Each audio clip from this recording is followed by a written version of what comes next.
You have to be ready to burn in your own flame. How could you be reborn without first becoming ashes? Friedrich Nietzsche. This quote is not about ordinary change. It talks about destruction.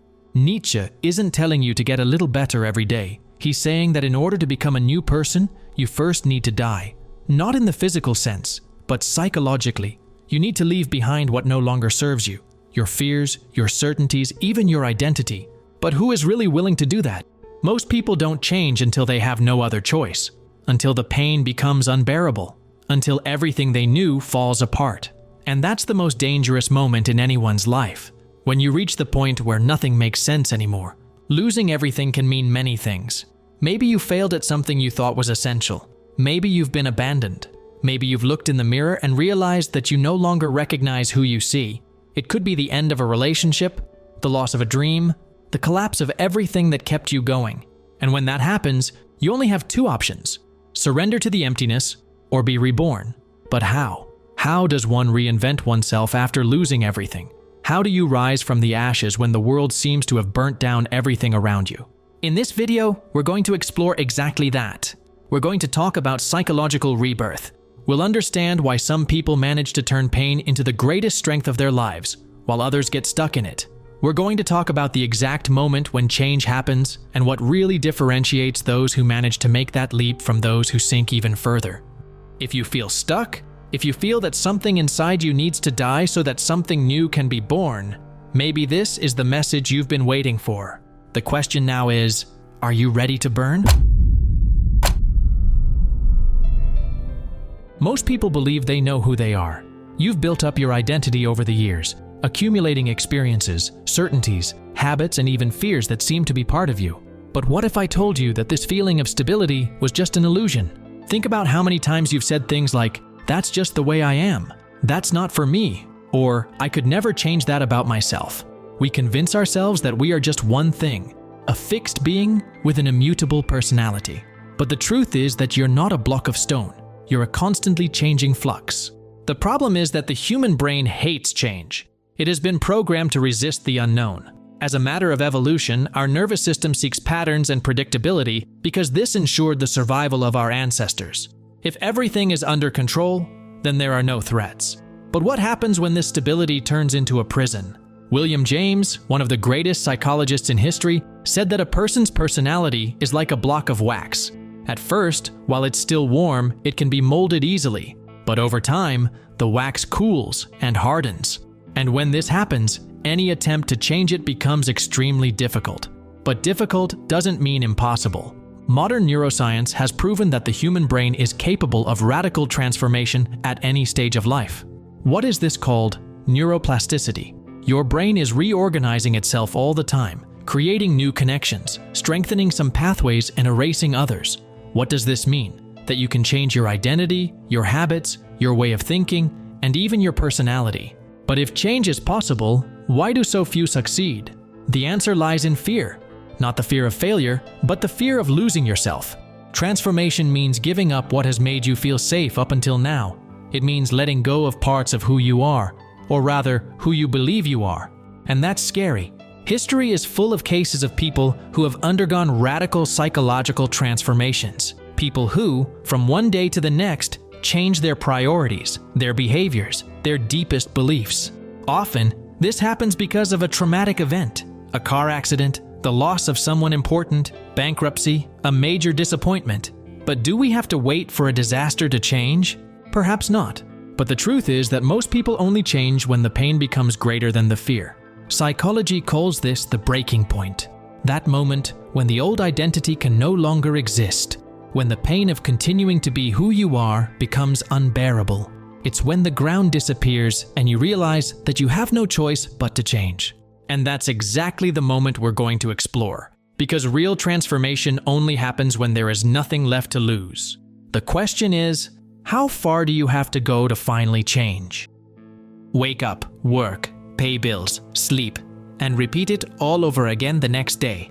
Life goes by like this, and one day you realize that time has slipped away. Dreams were postponed. Opportunities went unnoticed. This happens because no one ever taught you how to see the game of life the right way. But there is another path. If you want to reach the next level, you need to access new knowledge. And that's exactly what you'll find in the White Rabbit Codes.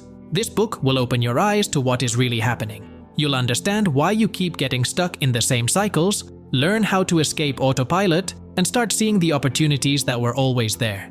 And finally, you'll make decisions that truly lead to the life you've always wanted. If you feel ready for this change, the link is in the pinned comment. You'll be surprised at how simple it can be to increase your prosperity. Success is a decision. The choice is yours.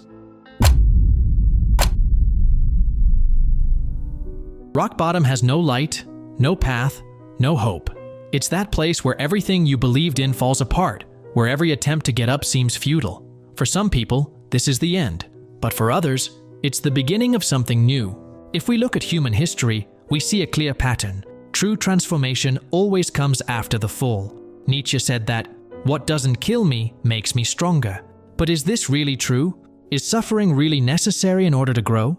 Science shows that when a person experiences a great loss, the brain goes into a state of chaos. The amygdala, the region responsible for fear, sets off warning signals, while the prefrontal cortex, responsible for logical reasoning, struggles to find a solution. At that point, you have two options. Either you rebuild yourself or you let yourself be consumed. Suffering is the fire that can destroy you or forge you. But why are some people reborn from pain and others sink? Psychology calls this post-traumatic growth, the phenomenon in which, after a major crisis, some individuals develop more strength, more resilience, more clarity about life. But this transformation doesn't happen automatically. It requires something specific, acceptance of chaos. And if this idea seems abstract, look at the stories that have shaped humanity. Imagine a hero. He doesn't start the story strong, wise, or invincible. In fact, he starts out as an ordinary person, full of doubts, fears, and weaknesses. But something happens. He is thrown into an impossible challenge. He loses everything, is betrayed, suffers defeat, and finds himself facing the biggest obstacle of his life. And then he has to go down, descend into the underworld, face his darkness, and be reborn as someone completely new. This pattern appears in all the world's mythologies. But among all the stories, one of the most striking is that of Orpheus and Eurydice.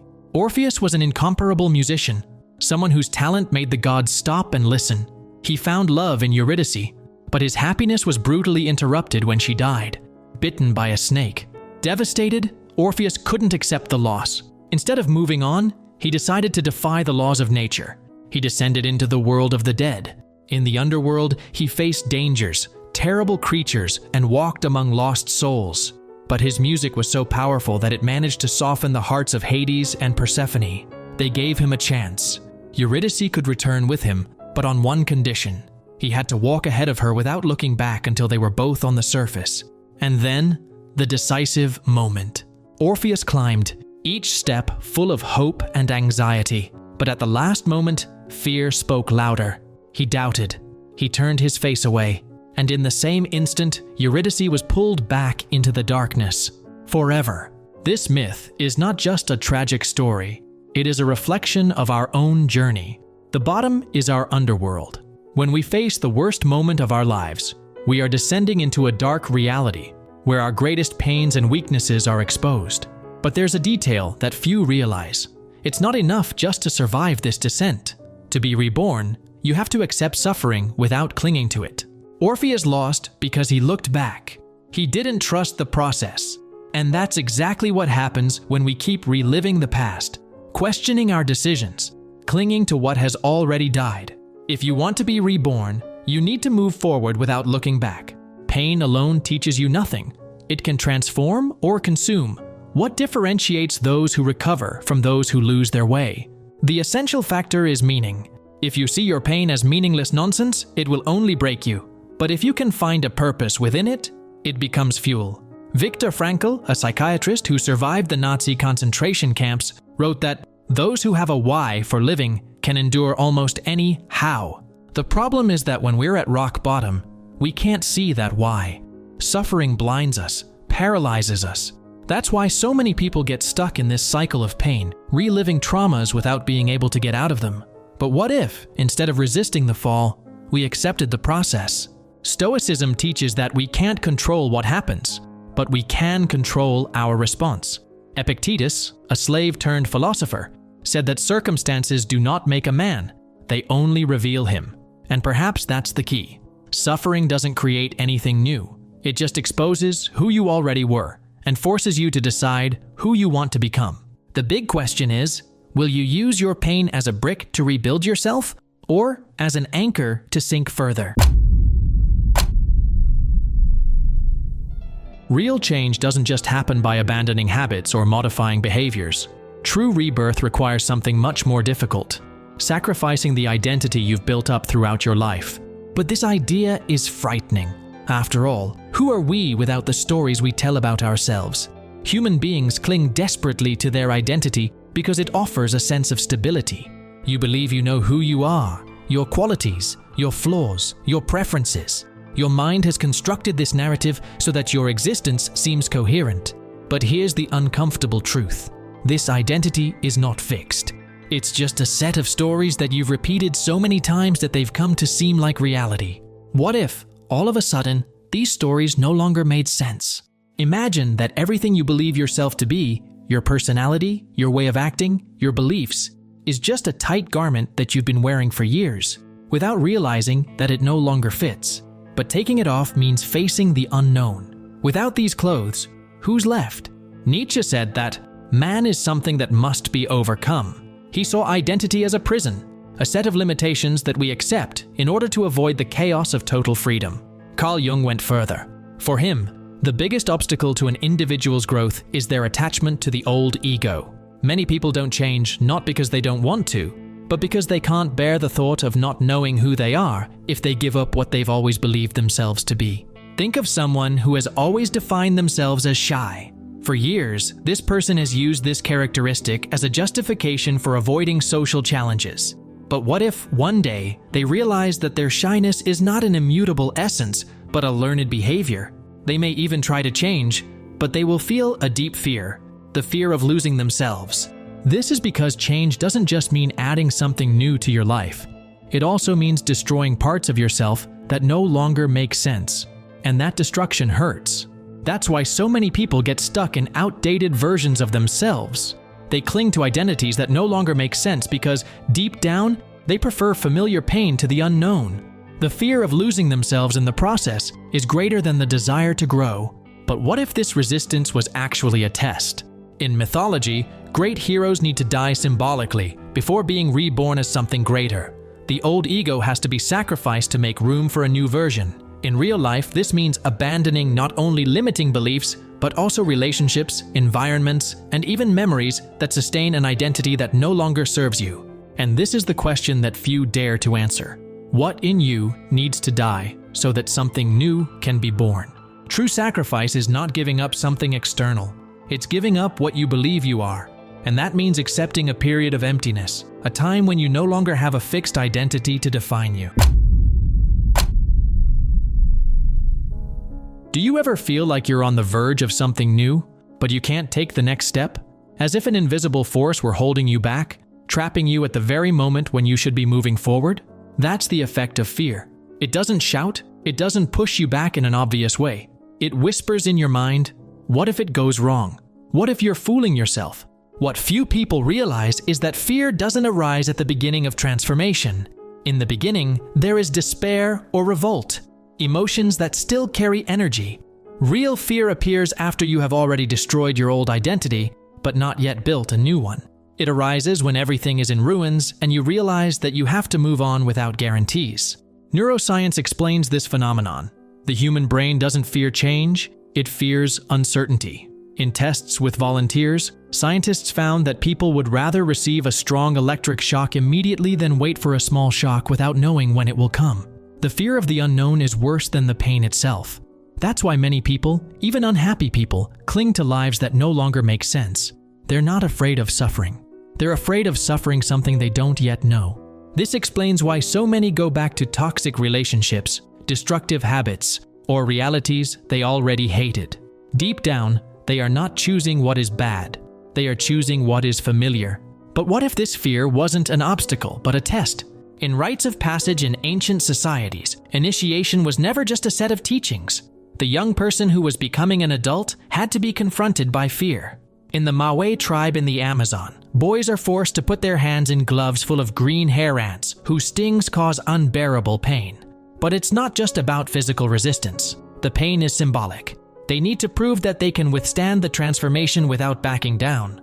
The fear you feel now is not a warning to give up. It is a gateway. It marks the exact moment when your new identity is about to emerge. But there's a problem. Not everyone goes through this portal. Many people reach this stage and fall apart, not because they're weak, but because they haven't learned to tolerate the emptiness before renewal. Joseph Campbell, studying mythologies from around the world, identified a pattern in the great human narratives. He called it the dark night of the soul, the moment when the hero loses everything, doubts himself, and sees no way out. But those who hold out a little longer, those who endure fear without giving into it, are the ones who are reborn. And the question is, can you wait a little longer? Because right after the chaos, the fear, and the doubt comes something that few people really experience: the freedom to become something new. Is this content making you reflect and sparking new ways of thinking? If so, click the super thanks button just below the video. It's a way to say thank you and help me bring more content like this to those who need to reflect on life. Transformation is only real when something new emerges from what has been destroyed.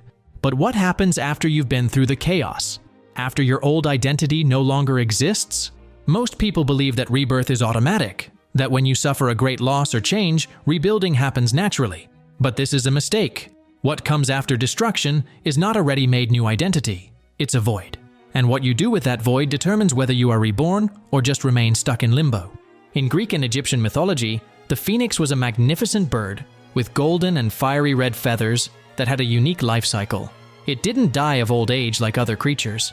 When she felt her time was coming to an end, she would build a nest made of rare herbs and fragrant resins, and then, without hesitation, set fire to herself. The flames consumed her body completely until only ashes remained. But after 3 days, from the midst of this destruction, a new bird would emerge, stronger, more beautiful, with an even more powerful song. This story may seem like a simple metaphor for a fresh start, but there's an important detail that few people realize. Between death and rebirth, there was an interval, a period where nothing existed, just ashes and silence. This is the most dangerous moment in the process, because it's where many people give up. Many people come this far, leave their old identity behind, but don't know what to build instead.